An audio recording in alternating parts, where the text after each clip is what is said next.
May hapon, mga iksunan. Musta kamong tanan ako mga viewers, mga subscriber.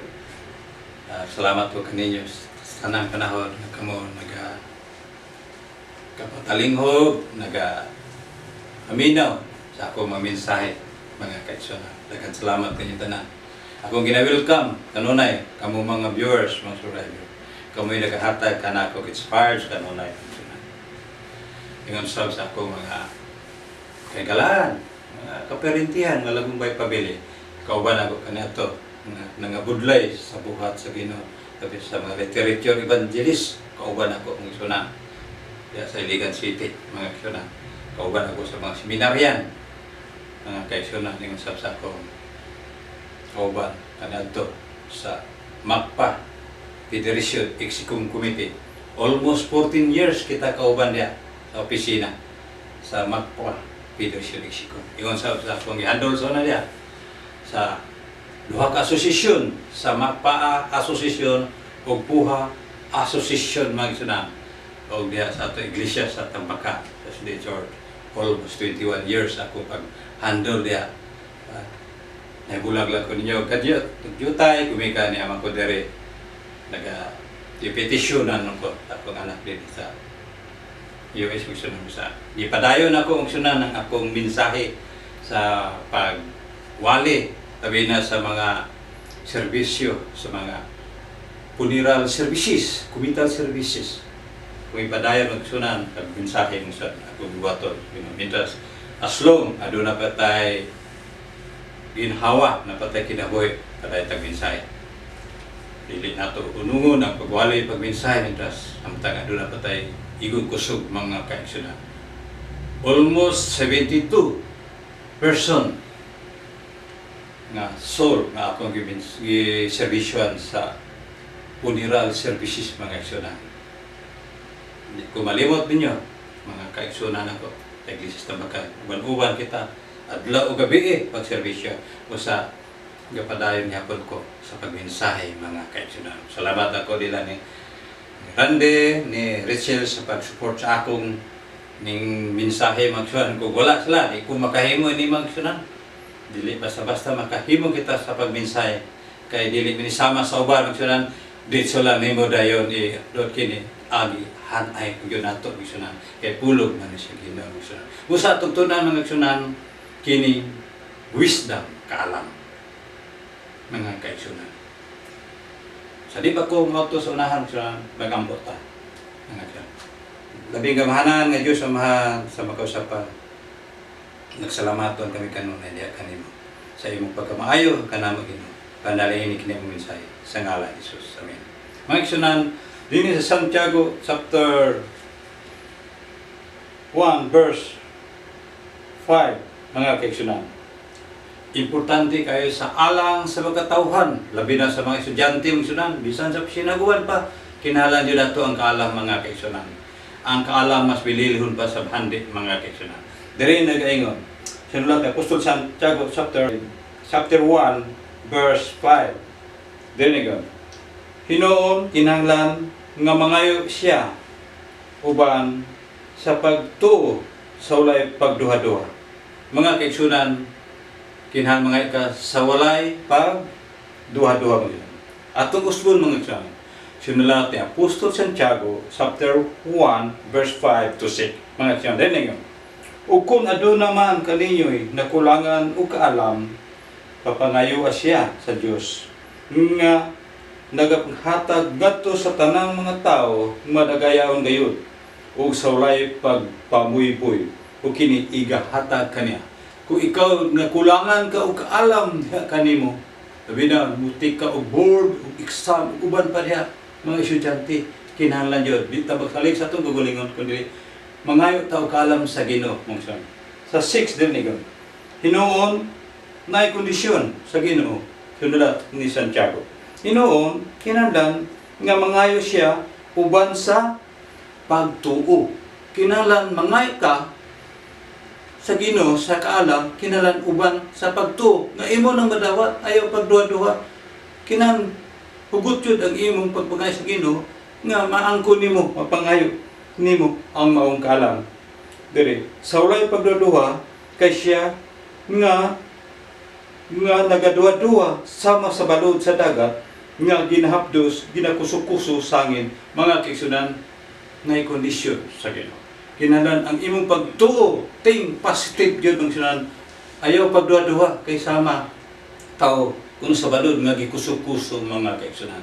Kailangan tuhuan yun mo mga kaigsunan ting positive mga kaigsunan. Kulang ka o kaalam, pangayon sa Ginoo. Kaalam, importante magsunan alam sa tao yun. Kung sa man imong bahandi, kung kulang kag kaalam mga kaigsunan. Dili nag-ingon magsunan sa sunlat sa Kronikas mga kaigsunan. Sunlat ni Solomon mga kaigsunan diri sa Kronikas. Sa unang 2 Kronikas chapter 7 mga kaigsunan. 2 Kronikas chapter 1 verse 7 to 11. Dahil magsinan.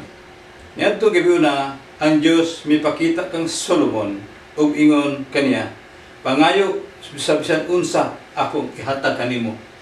Giginan si Solomon mga sunan. Pangayo bisag unsa. Bisag unsa pangayo akong ihatag kanimo mingon ang Ginoo mga kisunan. Unsa may giingon ni Solomon ngadto sa Ginoo. Wala siya mangayo bahandi kag tangan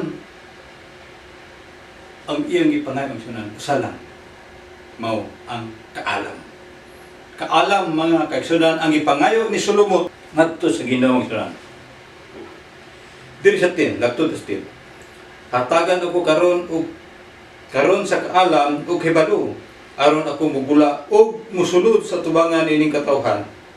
Kay kinsa ang makahukom nining imong katawhan nga dako kayo mga kaigsunan. Katawhan sa Israel, sa Juda, puting daghana kayong katawhan.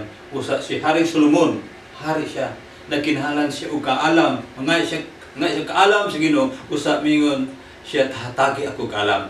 Dili bahandi kaptangan ug uban pa kun dili kaalam ang ipangayo ni Solomon diri. Sa 11, o ang Diyos mingon kang Solomon, tungod kay kini, diya sa imong kasing-kasing, ikaw wala mangayo og mga bahandi.